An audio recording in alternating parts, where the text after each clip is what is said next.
Boa noite a todos, todas. Que a paz de Jesus continue em nossos corações.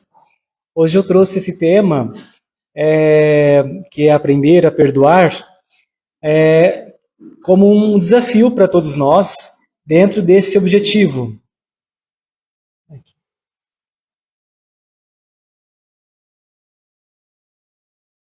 Que é entender as dificuldades e os caminhos para perdoar o próximo, através das lições do Evangelho.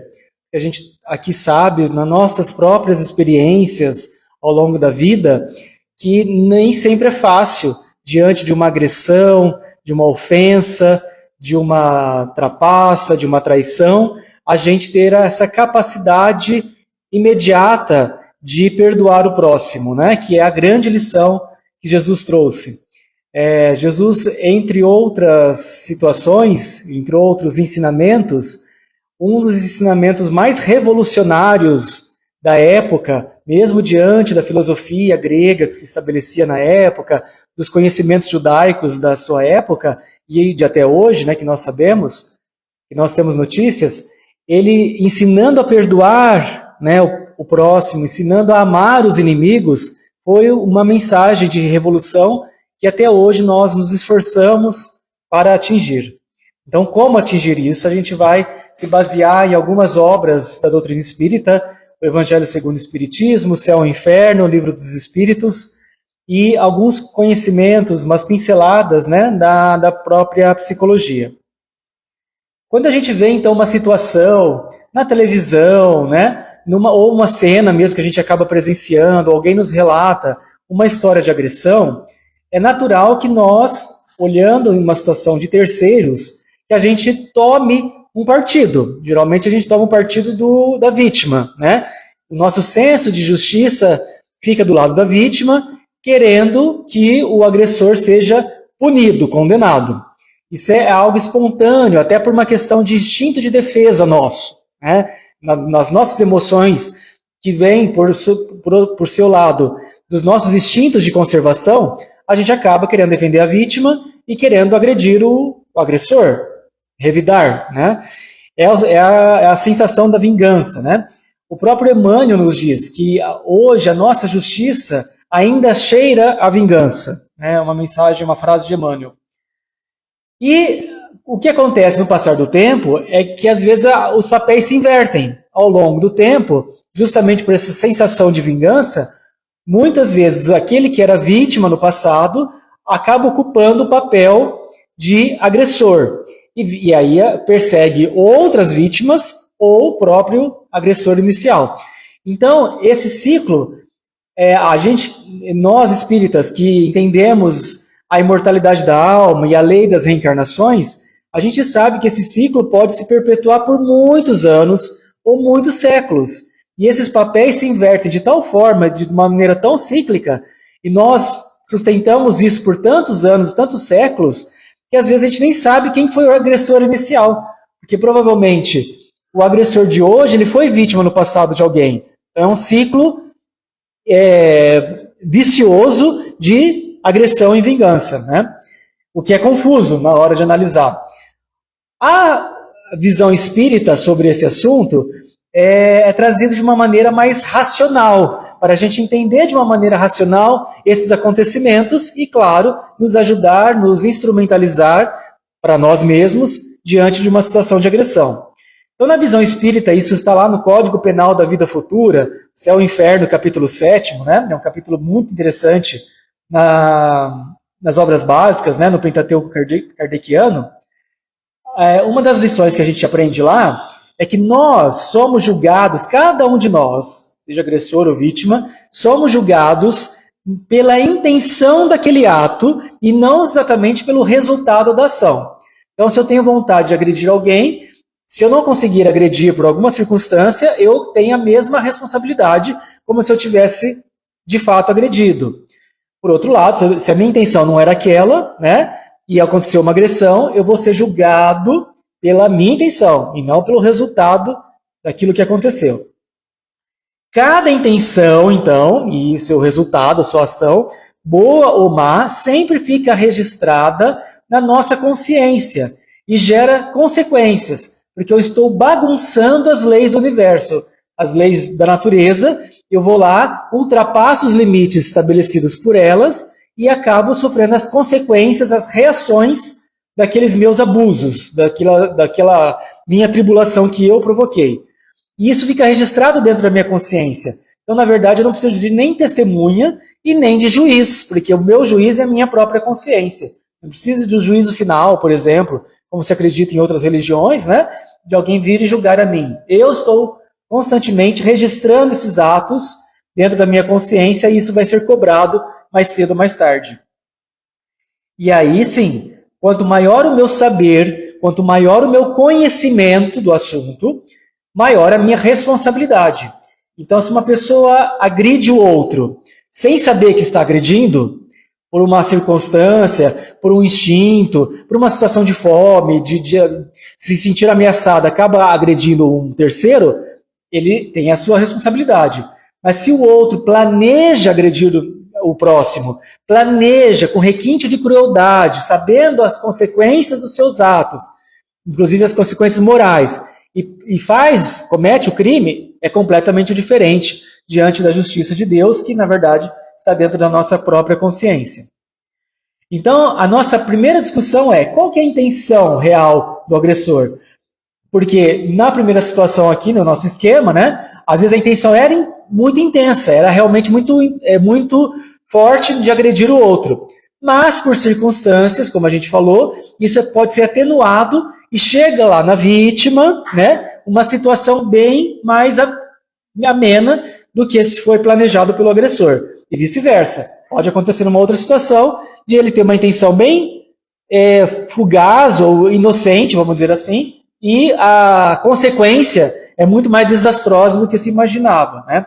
Então, isso é o que acontece e já começa, então, a gente confundir. Primeira lição aqui, não dá para nós, terceiros, julgarmos o que se passou na cabeça do agressor, nem na própria vítima, mas também no agressor também não.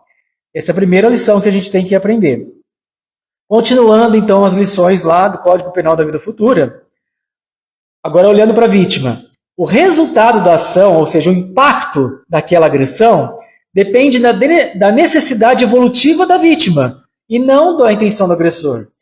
Na verdade, a justiça divina, isso está no Evangelho segundo o Espiritismo também, usa os agressores como um braço da própria justiça divina, porque aquela vítima, suposta vítima, tinha, de alguma forma, a necessidade de passar por aquela situação. Não por alguma coisa que ela planejou ou se sabotou naquele momento, que também pode acontecer. Mas, às vezes, de débitos diante da própria consciência de outras encarnações.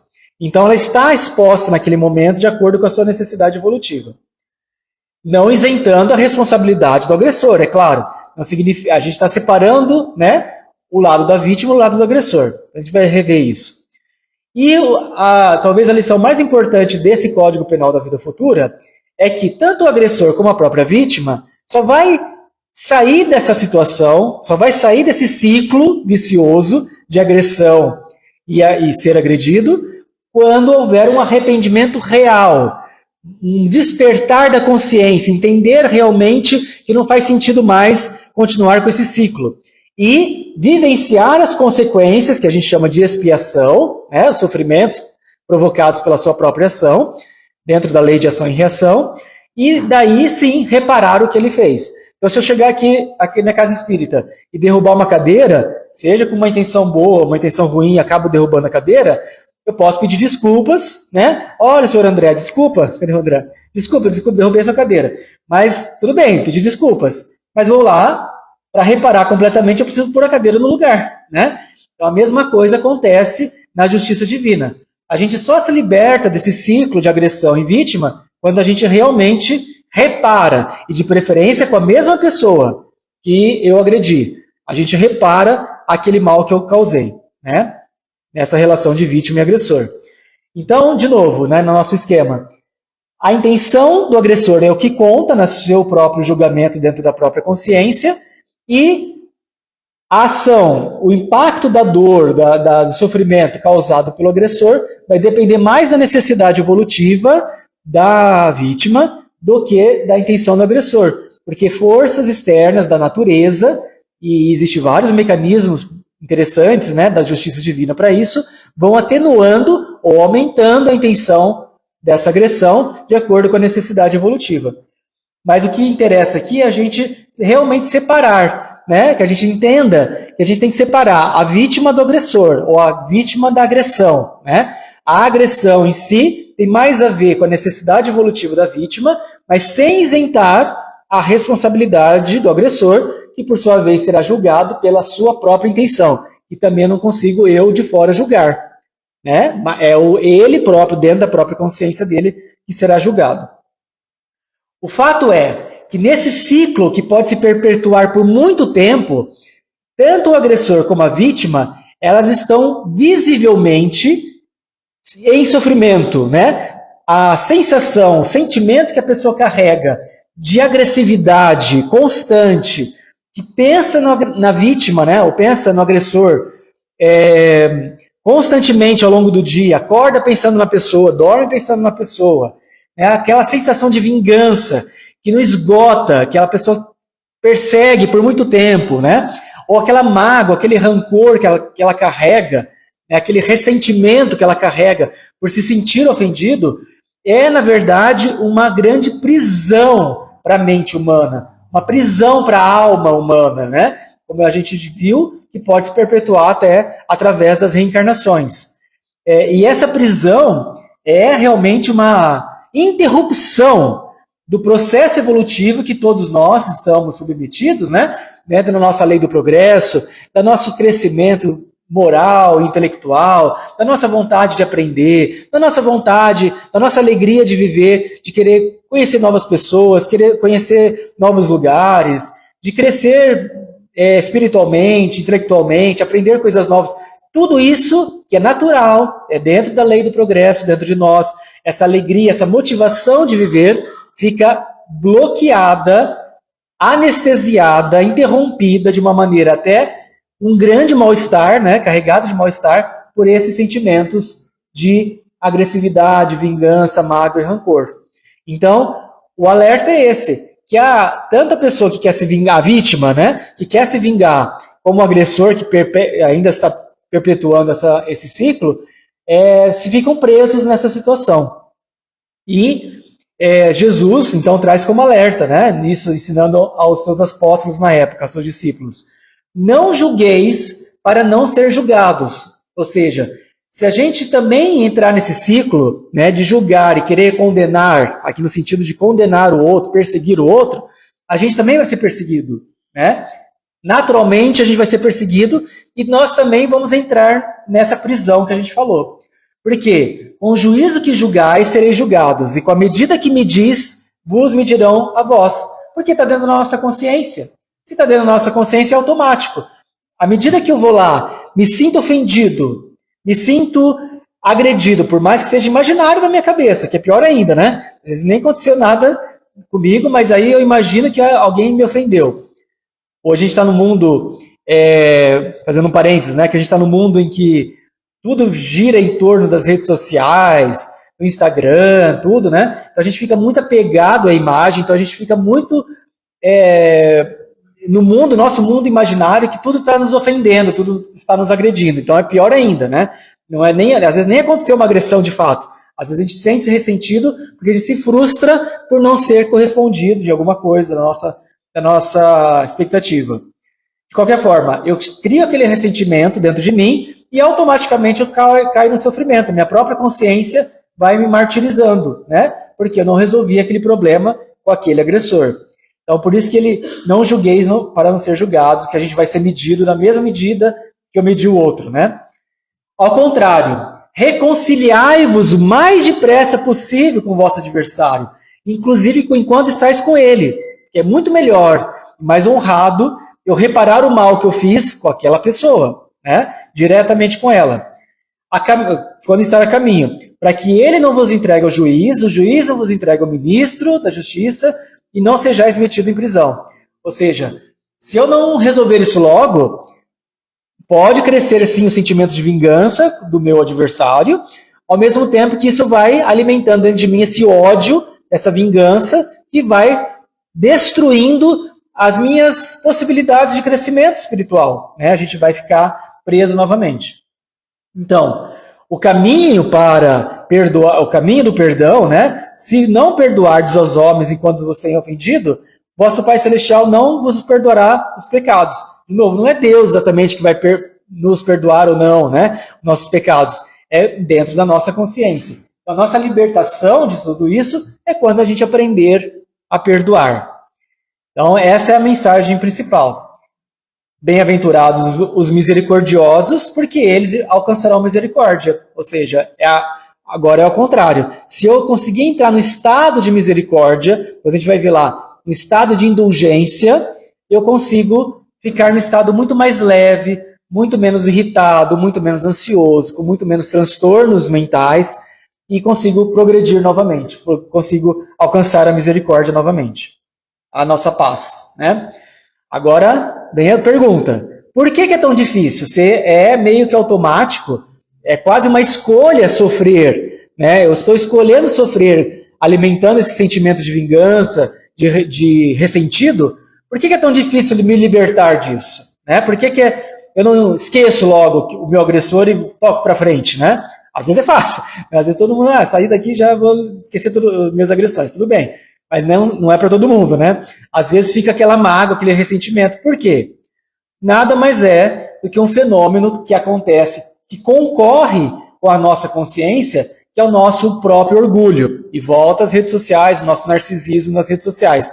Ou seja, o nosso orgulho que a gente alimenta, que a gente não aguenta ser agredido, não tolera ser ofendido, porque nós temos que nos prevalecer sobre os outros.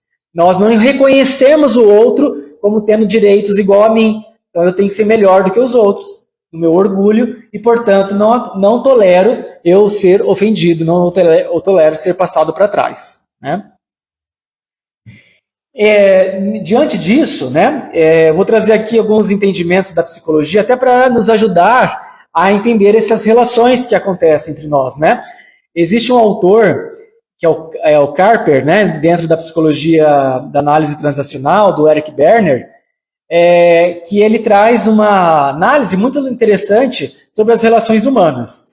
Ele diz que é muito comum a gente ocupar, infelizmente, né, mas é comum, uma posição emocional nas nossas relações, né? Ou a gente ocupa sem perceber, isso é muito inconsciente para a pessoa, mas para quem está de fora é fácil até de reconhecer. A pessoa, sem perceber, ela ocupa a posição de perseguidor ao longo do dia com as diferentes pessoas. Ou outras pessoas já gostam dessa posição de vítima, né? Elas preferem para essa posição de vítima e alimenta isso com diversas relações. Às vezes, como a gente viu, se inverte, né? Rapidamente pode se inverter, inclusive, entre as duas pessoas. Então, hoje eu posso ser vítima de alguém, mas com outra pessoa eu sou o agressor, né? Isso se inverte. E tem uma terceira papel aqui do teatro, né? Do drama aqui, que é o salvador. É aquele que vai lá, socorre a vítima. E também socorre o perseguidor, né? Dá apoio, né? Ajuda, tenta acalmar os dois lados, né? O fato é que essas três pessoas, né? De alguma forma, é uma posição dramática muito forte, como eu falei, inconsciente, e é muito difícil de perceber, e é muito difícil de sair.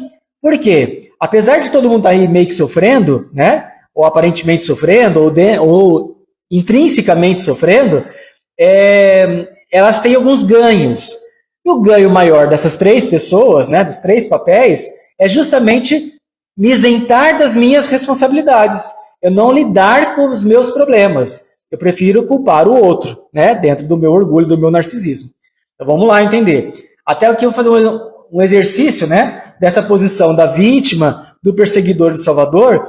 Eu peço ajuda para vocês também, podem colaborar, né? Mas vamos lá. Vou citar um exemplo aqui de uma pessoa reclamando para vocês, assim, olha, o Pedro precisa aprender a lavar louça. Ainda dá para ver as manchinhas de gordura nos copos. Tudo bem que pelo menos ele lavou, né? Mas dá para fazer bem melhor do que isso. Essa pessoa, ela aparentemente ela está sendo o que nessa posição? Vítima, perseguidor ou salvador?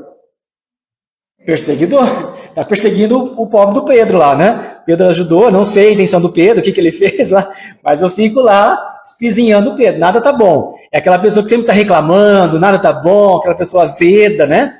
Então a pessoa se acostumou com essa posição. Ela nem percebe que ela faz isso. Ela vai fazer, né? Ao longo do dia.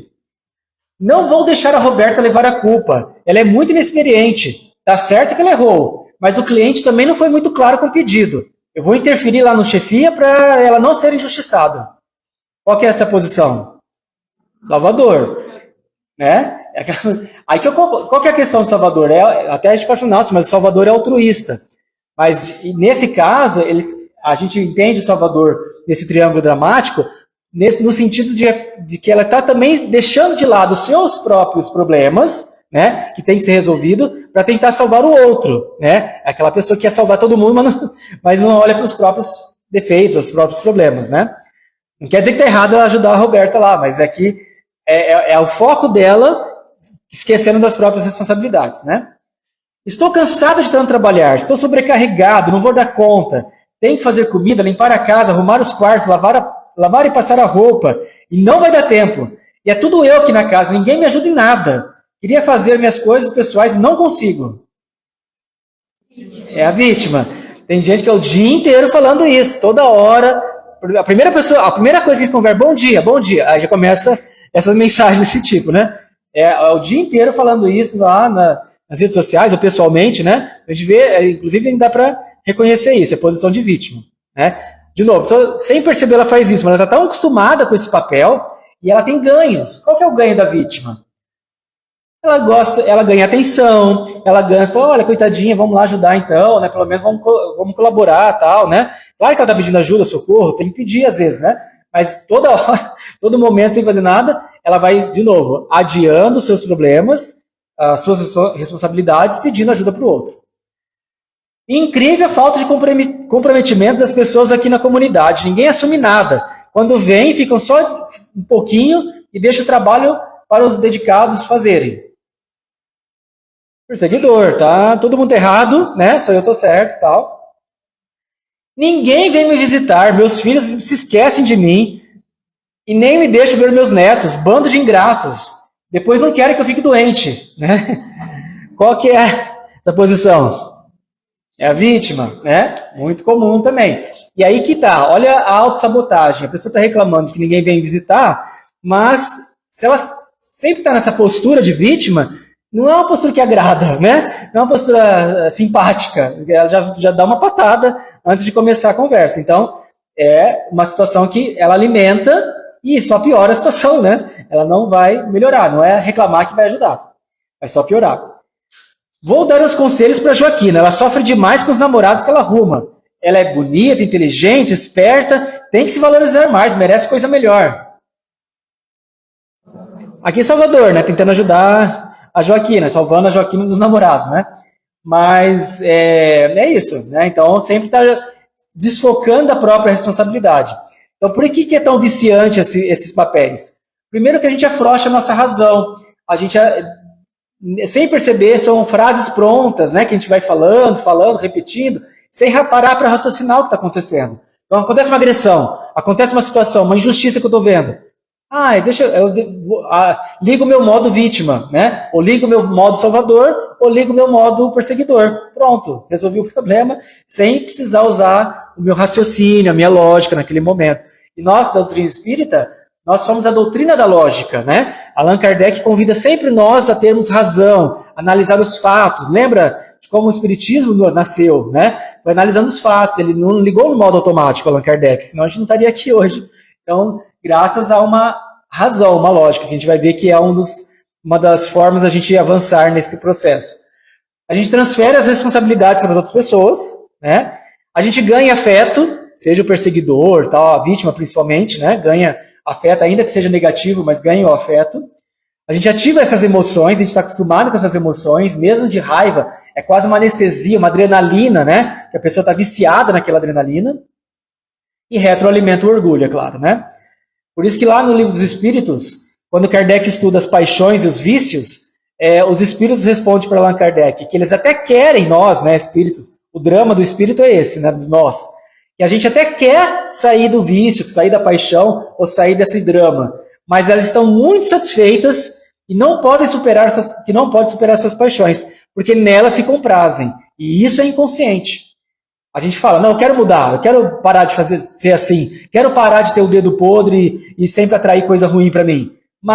E reclama, né? Mas ela está se comprazendo com aquela posição da vítima ou da perseguição e tal. Então ela não vai, se ela não perceber isso, ela não vai sair nunca. E vai só piorar, porque aí sim as pessoas vão se afastar de fato, né? Cada vez mais. Então o orgulho, né? Jesus trouxe isso de uma maneira muito clara, naquela lição que ficou muito famosa dentro da própria filosofia, né? Por que você repara no cisco que está no olho do seu irmão e não se dá conta da trave que está no seu próprio olho? É essa lição aqui do triângulo dramático. A gente não quer olhar para nosso problema, resolver nossas pendências, nossos perrengues, para tentar ou ajudar o outro, ou perseguir o outro, me sentir vítima do outro, né? Então é o nosso orgulho. Então o orgulho se manifesta tanto na hora que o agressor, nessa ânsia de poder, nessa ânsia de superar, né, de querer conquistar, na cólera, na vingança, na vítima, que quando cai, pode ser um sentimento de manipulação, de chantagem emocional, e mesmo quando lá na perseguição no Salvador, quando lá está perseguindo o cisco no olho do outro, esquece a trave que está no próprio olho, né? Então, são as manifestações do orgulho que a gente viu, né? Daí Jesus diz que o perdão é o sacrifício mais agradável a Deus. Ele estava dizendo isso relatando, né, um fato das pessoas preocupadas em levar os seus sacrifícios no altar lá dentro da religião judaica da época, né? E ele disse, não, o sacrifício mais agradável a Deus não é essa manifestação exterior que vocês estão fazendo, mas o mais agradável a Deus é perdoar os inimigos, perdoar o próximo. Ou seja, sacrificar a nossa carência, o nosso orgulho, sacrificar esse fogo das emoções e sacrificar a ignorância, ou seja, substituir, né, nossa carência, o nosso orgulho, por um sentimento de autocuidado, né, de independência. Olha, eu não preciso disso. Aliás, a pergunta mais importante dentro do nosso autodescobrimento, da nossa reforma íntima, que talvez deveria ser ensinada desde a infância até, né, o idoso, tem que repetir essa pergunta será que eu preciso disso mesmo? Né? Desde a criança lá, perdeu um brinquedo. Será que você precisa disso mesmo? Né? Para ela não ficar atolada e presa naquela situação. O adulto que sofre frustrações, o idoso que sofre também. Então todo mundo, em algum momento da vida, a gente tem que parar, respirar e pensar, será que eu preciso mesmo dessa situação?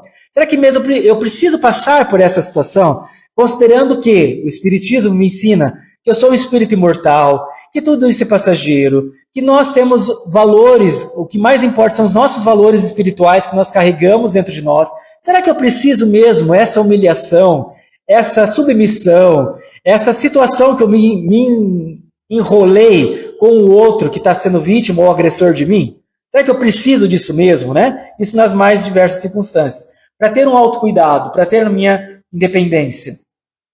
E as emoções substituíram pela razão. É só através da razão, já dizia Allan Kardec, né? Ele colocou assim, né? Ele falou fora da caridade não há salvação, mas ele poderia ter colocado fora da razão não há salvação também. Em outras linhas ele colocou assim, né? É só através da razão que a gente vai conseguir realmente se libertar, né? Para a gente não cair só me agrediu, eu revido, né? Nas nossas emoções. E adquirir conhecimento, aos poucos aperfeiçoar esse entendimento sobre a vida, né? Sobre o que acontece ao longo da nossa jornada. Então, lá no Evangelho segundo o Espiritismo, tem uma mensagem muito bonita de um espírito que traz sobre a indulgência. E é quase um fechamento do capítulo, né? De uma maneira muito leve e bonita. Convido a todos depois a ler esse item, né? Todo esse estudo é baseado no capítulo 10 do Evangelho segundo o Espiritismo. E tem essa mensagem lá, que Kardec publica, sobre a indulgência. E a mensagem mais importante dessa indulgência a gente vai alcançar um estado de indulgência, né, em algum dia. E é o nosso esforço para a gente conseguir realmente associar em cada etapa da nossa vida, ao invés de reagir emocionalmente a tudo e ficar por isso mesmo, a gente começar a observar os fatos, assumir as nossas responsabilidades diante dos fatos e entrar no sentido da razão. É a era da razão, a era do espírito, como o Jonas de Ângeles diz, né? Ao mesmo tempo que a gente vai desenvolvendo aos poucos também a nossa ética, o nosso sentimento de amor ao próximo, de querer realmente o bem do próximo, apesar de ele estar me agredindo ou querer me agredir. Eu vou entrar no estado, é difícil, vai demorar, mas eu vou entrar no estado de até aquele que me agride, eu vou desejar o bem para ele, porque eu entrei nessa lógica da razão e, claro, no sentimento de amor, de solidariedade com o próximo. Até porque eu vou olhar para esse próximo que está me agredindo e entender que poderia ser eu. Eu também poderia estar me ofendendo em outras circunstâncias e eu também queria a vingança. Então eu começo a olhar, opa, eu também reagi dessa forma com o fulano, eu também poderia estar reagindo da mesma forma. Só vou conseguir fazer isso se eu acionar a minha razão. Então, por isso que as duas asas, né, a razão e o amor, né, têm que andar juntas. Diz os espíritos para Allan Kardec na Lei do Progresso que geralmente começa com a razão, né, começa com o progresso intelectual. Demora para chegar um pouco no progresso moral, mas é o caminho, né, uma coisa vai levar a outra. Então, o estado de indulgência, que na psicologia, nessa análise transacional, seria o estado de ego adulto, né? Ele vai nos trazer um estado de felicidade, de paz interior, de que eu não preciso mais me abalar por essas condições. Por isso que Jesus disse para Pedro, né? Não digo que a gente vai perdoar 7 vezes, né? Mas até 70 vezes 7. E até a gente brinca, tem algumas anedotas, né? Fala, não, então já fiz as minhas contas aqui, já perdoei 490 vezes, já bati a meta, né? Não é bem isso, né? É só uma forma exagerada de Jesus dizer, até aí a gente reinterpreta. Não, era 70 vezes 7, aquela ofensa, uma, né? Cada uma delas, infinitamente, a gente tem que perdoar. Porque, na verdade, não é uma coisa matemática, né? É algo do meu estado. Se eu conseguir entrar nesse estado, é preventivo até. Eu nem vou querer a vingança, né? Não preciso entrar no ciclo de vingança para depois parar e depois querer perdoar. Não, eu vou perceber que eu não preciso mais me consternar a perder tempo com aquela vingança, perder um tempo precioso do meu progresso pessoal por causa do agressor, por causa do outro. Então, diante dessas lições, a gente pode traçar aqui uma trilha, né, dessa libertação. O primeiro passo, né, é perceber o sofrimento, é claro, eu perceber que eu estou sofrendo. E às vezes a pessoa, a vítima, naquela ansiedade, naquela ânsia da vingança, ela nem percebe que está sofrendo, ou quando percebe, ignora. É o que acontece com aqueles espíritos endurecidos, que a gente às vezes tem contato nas reuniões mediúnicas, em que eles trazem relatos de uma situação que eles passaram, uma situação de uma grande injustiça que eles passaram, e relatam que não vão ser felizes enquanto não se vingar daquela pessoa, seja encarnado ou outro desencarnado e tal, né? Então a pessoa pondera, por muito tempo ela pondera, ela acha que ela vai ser feliz quando o outro ser vingado, né? Quando ela se sentir vingada, ou sentir recuperar a justiça, né? Fazer a justiça com as próprias mãos. Só que ela não percebe que nesse processo de querer a vingança, ela está sofrendo muito mais, né? Então e aí nesses diálogos fraternos que acontecem nas reuniões mediúnicas, às vezes a pessoa acha, o espírito acha que os atendentes estão querendo defender ainda mais a vítima. Não, nada disso. A gente quer realmente ajudar o próximo, ajudar esse espírito endurecido para que ele mesmo se liberte. Lembra daquele slide lá da libertação? Mas é difícil.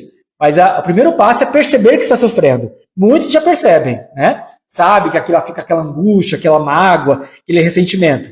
Segundo passo, então, e assim vai, né? É a decisão. Então, eu preciso fazer alguma coisa. Eu estou sofrendo, preciso fazer uma coisa. Próximo passo, auto-amor, independência. Ou seja, eu preciso me libertar daquele orgulho, daquela vaidade de querer eu me preponderar sobre tudo, renunciar o meu capricho e eu começar a cuidar de mim. Não importa. De novo aquela pergunta, eu preciso mesmo disso? É aquilo que realmente eu preciso para a minha evolução espiritual? Preciso mesmo dessa vingança, no caso, né? Então eu preciso me conhecer. Não é fácil também. Então, como que eu reajo? Será que geralmente eu sou vítima? Será que eu sou perseguidor? Será que eu sou salvador, né? Como que eu preciso me conhecer? quais são as minhas fugas, as minhas defesas, né? Para realmente perceber o meu orgulho. E aí, sim, aos poucos, começar a raciocinar os fatos, lidar com os fatos, não reagir emocionalmente. Por que será que a pessoa fez isso? Ela me agrediu, né, diante de um evento agressivo. Ao invés de eu já reagir com as emoções, se bem que assim, as emoções a gente nunca vai evitar totalmente. As emoções são uma energia que vem dos instintos, uma herança dos animais até, da nossa defesa pessoal, e isso a gente nunca vai se libertar do nosso estado agora, nossa encarnação neste momento. Porém, a gente pode usar essas emoções a nosso favor. A emoção vem, assim, no sentido de se vingar, eu quero me vingar. Mas, para a gente ter um alerta, opa, alguma coisa aconteceu, alguma coisa está tumultuando o meu ambiente. E aí, rapidamente, eu entro no raciocínio crítico dos fatos, né? Eu lembro de um livro, do livro Ave Cristo, de Emmanuel, né? Tem vários exemplos na literatura, mas vocês vão acompanhar quem já leu o livro e tal. O personagem principal chama Quinto Varro, e ele já era cristão antes, né, de reencarnar, já tinha conquistado um grau de evolução que ele poderia sair do planeta Terra. Começa o livro assim, né? Ele poderia ter saído do planeta Terra, mas ele prefere reencarnar para salvar, olha só, para ajudar um espírito amigo, que na verdade foi filho dele numa outra encarnação. E, enfim, aí ele entra numa trama, lá ele reencarna, ele entra numa trama e a primeira coisa que acontece com ele, aí ele já está na família dele, com a esposa, o filho, né? A esposa trama com um nobre lá mais rico, atrai uma traição e trama a própria morte do Quinto Varro, né? A própria morte dele, do esposo, né? E aí, quando ele ouve isso nos bastidores atrás da porta, assim, naquela cena, eles têm um sentimento, tem a emoção. Ele sentiu, o Emmanuel descreve, ele sentiu uma raiva muito grande, que ele queria matar a esposa, queria se vingar também, assim como eles estavam fazendo contra ele. Mas logo veio a razão. Logo, isso durou alguns segundos, né? Logo veio a razão. E ele falou, o que Cristo faria, né? Porque ele já era cristão antes de reencarnar e durante a encarnação. Então ele começou a raciocinar. Ele começou a olhar, por que ele está fazendo isso? O que eu fiz? O que eu deixei de fazer para minha esposa? Né? Por que a minha esposa está fazendo isso comigo? Por que o outro lá... Claro, o outro era amigo dele, né? Na verdade, era o patrão dele lá na história, né? Então, por que ele está fazendo isso? Ele acabou de falar comigo agora. Enfim, é uma situação bem constrangedora, mas ele consegue raciocinar com calma os fatos, e aí ele faz isso. Aceita as responsabilidades próprias, o que eu posso contribuir, o que eu posso fazer de melhor para minha esposa, no caso, né? Até onde eu posso ir, e aceita as escolhas do outro, né? Olha, ele reconhece. A esposa dele, por exemplo, não era cristã, era da religião pagã, lá da religião romana da época, né? E ele já aceitava isso, então ele falou, não, continua com a aceitação das escolhas da minha esposa. Ele entendeu que não tinha nada a fazer contra ela, né? Ao contrário, compaixão, ele atenua, né, os erros dela, ele vai diminuindo, ele não queria que ela fosse exposta a uma situação como essa. Então, realmente, já entrou na fase do perdão, né? E, claro, coloca limites para si e para o outro. Não quer dizer que ele vai aguentar tudo isso calado, que ele vai fingir que nada aconteceu. Ele vai ter que tomar uma atitude, né, de colocar esses limites. Ele estava muito mais preocupado com o filho, lembra que ele reencarnou por causa da criança, né? E que, no caso da história, foi tirado dele depois por conta dessa traição, dessa trama que aconteceu. E aí ele vai, então, o próximo passo é propor uma reconciliação racional, né, dentro desse estado de compaixão, de racionalidade, de eu entender que o outro está em sofrimento também, que o outro ainda não percebeu as próprias consequências. Geralmente eu estou falando com alguém que também é narcísica, que também, né, é vaidosa, também é orgulhosa, que não vai entender o que eu estou falando também, mas pelo menos eu vou tentar me reconciliar. Não quer dizer que eu preciso reconciliar, que o outro vai aceitar e concordar comigo, mas pelo menos eu me coloco à disposição para, né?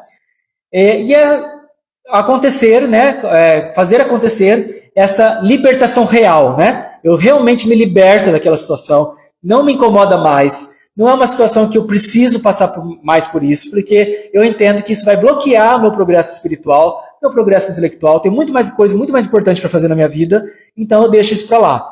Mas isso requer toda essa jornada, né, de raciocínio, esse exercício, Por isso que a gente é exposto toda hora a certas agressões, toda hora a gente é exposto a injustiças. A nossa escola está aí, né? A nossa vida, para a gente aprender e chegar nesse estado de conseguir realmente se libertar de tudo isso.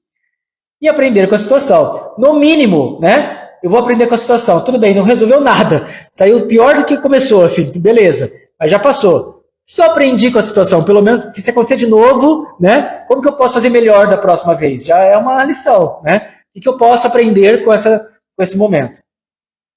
Então, essa questão da consciência, desenvolver a consciência e o perdão, Jesus, em vários momentos, né, trouxe essa mensagem na lição, né, na passagem com a mulher adúltera, e Emmanuel traz isso no livro Vida e Sexo, dizendo que Jesus escolheu essa lição, essa situação da mulher adúltera ser apedrejada, justamente porque os desvios sexuais, os grandes crimes acontecem em torno de problemas de ordem afetivo e sexual, né? Então, até hoje, né, quase que invariavelmente, os grandes dramas da humanidade estão relacionados a relações afetivas. Então, todo mundo lembra da passagem, né? Jesus disse para todo mundo que estava sedento de querer apedrejar a mulher, que nem conhecia direito, né?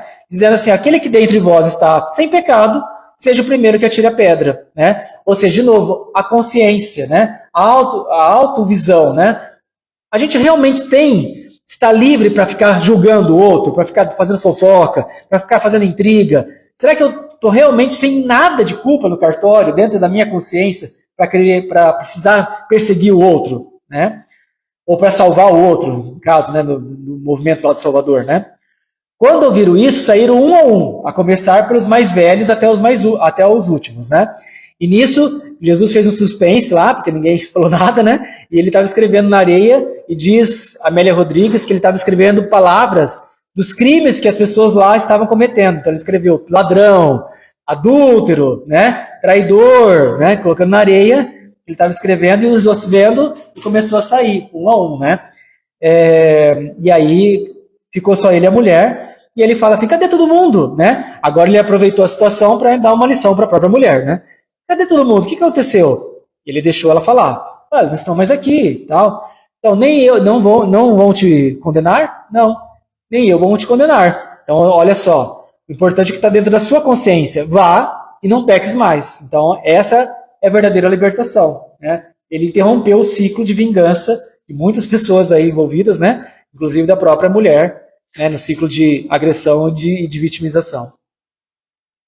Então, para a gente concluir, né, de novo eu convido a todos a ler aquela mensagem da indulgência, que eu convido a todos a ler o capítulo inteiro, né, o capítulo 10, mas essa mensagem da indulgência que eu vou concluir, né, que esse estado de indulgência é justamente vigiar a nós mesmos, né, para resumir todo aquele quadro, vigiar a nós mesmos, é nós que importa, nosso autocuidado, melhorar o nosso desenvolvimento intelectual e moral, ser mais ético com as pessoas, né? Então, aquilo que eu posso melhorar dentro da minha natureza. O objetivo da nossa vida é sair dela melhor do que a gente entrou, dentro da nossa lógica das reencarnações, né?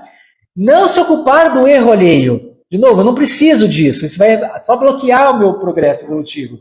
Mas se eu enxergar o erro alheio, acabar me presenciar, igual Jesus viu lá a mulher adúltera, acabou se deparando com isso, a ter uma análise racional. O que levou a pessoa a cometer aquele crime? Qual que era a intenção da pessoa? Que eu não posso julgar a intenção dela. Né? Então, eu tenho uma análise racional dos fatos, não querer apedrejar logo de cara. Né? Tirar aquele momento como aprendizado para si, como a gente viu lá.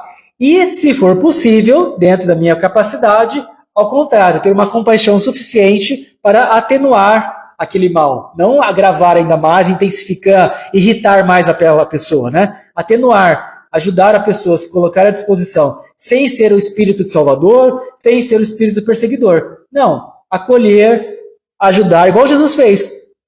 Olha, alguém vai te ameaçar aqui? Não, nem eu vou te ameaçar, nem eu vou te perseguir, nem eu vou te condenar, né? Mas vai e não peques mais. Então, fica dentro da sua própria consciência. Mas eu estou aqui. Se um dia você quiser mudar, eu estou aqui, né, para te ajudar. Sede, pois, severos para convosco, isso é do Espírito, né, da mensagem transcrita.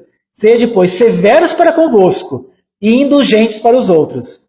Sede indulgentes, meus amigos, porquanto a indulgência atrai, acalma e ergue as pessoas. Ao passo que o rigor, a crítica, desanima, afasta e irrita as pessoas. Então a escolha é nossa.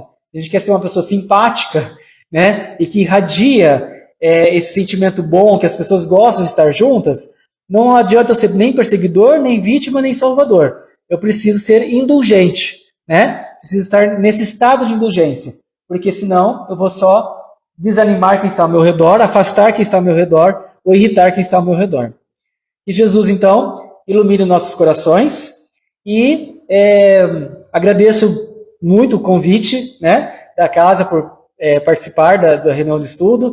Aqui eu vejo que há uma participação bastante grande assim, das pessoas, né? A gente fica muito feliz com isso, nesse intercâmbio entre as cidades, entre as casas espíritas. Eu sempre fico à disposição também para voltar aqui, se houver essa necessidade, esse merecimento também.